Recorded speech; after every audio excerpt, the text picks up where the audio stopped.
This whole Chris Paul and Clippers situation is way deeper than old player gets cut. This isn't just about basketball. This is about pride, leadership, ego, respect, and how you treat legends when the lights aren't shining as bright anymore. And I need you to think about this as we go. If you were in CP3's position, would you accept a reduced role quietly, or would your competitive fire refuse to sit down? Be honest with yourself, and by the end of this, I want you to tell me, who is really wrong here? Let's start with the uncomfortable truth. Chris Paul, even late in his career, still produces. He proved that in OKC. He proved that in Phoenix. He even proved that mentoring younger players still matters in today's league. So when the Clippers brought him in, this wasn't some washed veteran hanging on. This was a future Hall of Famer with a brain wired to control games. Now here's where it gets tense. The Clippers didn't bring him in to control anything.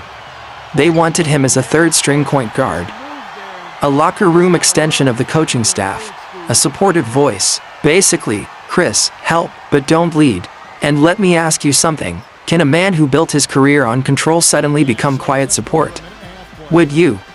Now here's where the story explodes. Kendrick Perkins claims Chris Paul went behind Ty Lue's back. That he talked to young players privately. That he undermined the coaching staff. That he told guys not to listen to certain instructions. Not once, not twice, multiple times. 4 or 5 incidents, according to him. If that's true, that's not mentorship, that's insubordination. That's crossing the line. But I want you to pause here. Have you ever been in a situation where you thought leadership was necessary, but others saw it as stepping out of place? How thin is that line between holding people accountable and being labeled difficult? Think about that. Perkins doubles down by pointing at the results. After CP3 was let go, the Clippers reportedly went on a 17-5 run.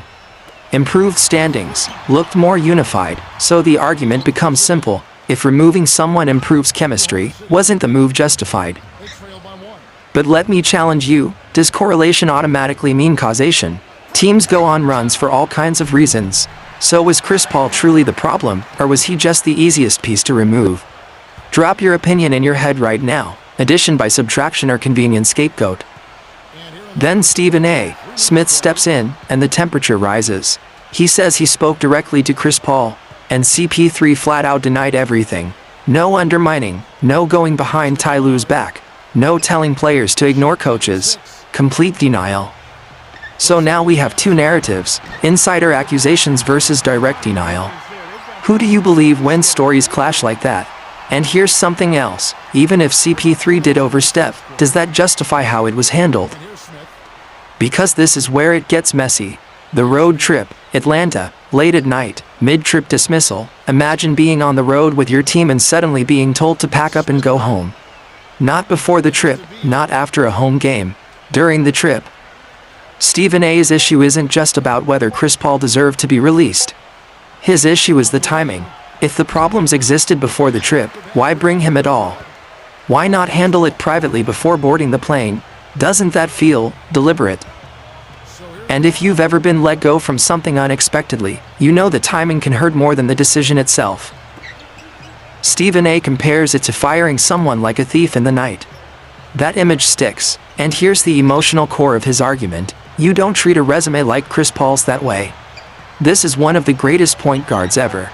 A man who has elevated every franchise he touched. So even if he was difficult, even if he rubbed people the wrong way, does he not deserve respect in the exit? I want you to answer that honestly. Does greatness earn grace? Now let's talk about reputation.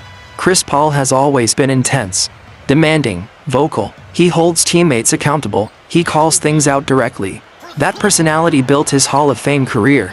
But here's the twist. The same traits that make you elite can make you uncomfortable to be around. Especially in a modern NBA culture that's more player-sensitive, more balance-focused. So what happens when old-school accountability meets new-school dynamics? Is CP3 too confrontational for today's locker rooms? Or are today's locker rooms too soft for someone like CP3? That's not an easy question, but it's a real one. Perkins brings up another angle. If Chris Paul was still so valuable, why weren't teams calling? Why wasn't there a bidding war? Even teams needing point guard depth weren't aggressively pursuing him, according to him. That sounds damaging, But Stephen A fires back. Chris only wanted Los Angeles. He didn't want to relocate his family. This was likely his final season. So if your options are limited by choice, lack of calls doesn't equal lack of value. Let me flip that on you. If someone limits their availability, does reduced demand really reflect their worth? Brian Windhorst adds a more balanced perspective. He basically says nobody's innocent here. Chris Paul may not have handled everything perfectly. The Clippers may have mismanaged the situation, and the organization hasn't exactly been smooth all season. He even points out that after CP3 left, the turnaround wasn't instant. The team struggled before stabilizing, so this wasn't some magical fix, which tells us something important. Complex problems rarely have simple villains. There's also the power structure angle. Perkins suggests a move like that doesn't happen unless the stars, James Harden, Kawhi Leonard, are aware. Unless the front office signs off completely, that implies alignment within leadership that didn't include Chris Paul. And here's where it gets real. In every organization, alignment matters more than individual talent. Have you ever been in a situation where you were good at what you did, but the room just wasn't aligned with you anymore? That's a lonely place.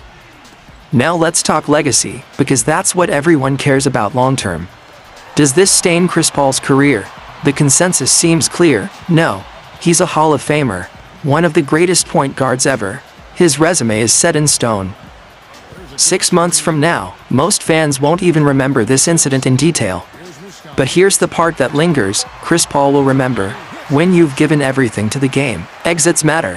How you leave matters, and those moments stick with you long after headlines fade. So what is this debate really about? It's not, is Chris Paul good? That's settled. It's about leadership versus insubordination, accountability versus ego, respect versus results, organizational control versus veteran authority. It's about whether intensity is still valued when you're no longer the centerpiece. And it's about how modern teams handle aging legends who still believe they can lead. And here's where I want you fully engaged. If you were running the Clippers, would you prioritize locker room harmony over honoring a legend? If you were Chris Paul, would you quietly accept a third-string role and just mentor, or would your instincts push you to correct what you saw? There's no safe middle answer here. At the end of the day, Chris Paul's mentality, the same fire that made him elite, may have made him incompatible with the exact role the Clippers designed for him. That's the irony. Greatness doesn't shrink easily. But the Clippers' handling of the situation leaves questions that won't fully disappear. Both sides carry responsibility, both sides probably feel justified, and the truth likely lives somewhere in the gray. So now I'm throwing it to you. Was CP3 protecting standards or protecting ego?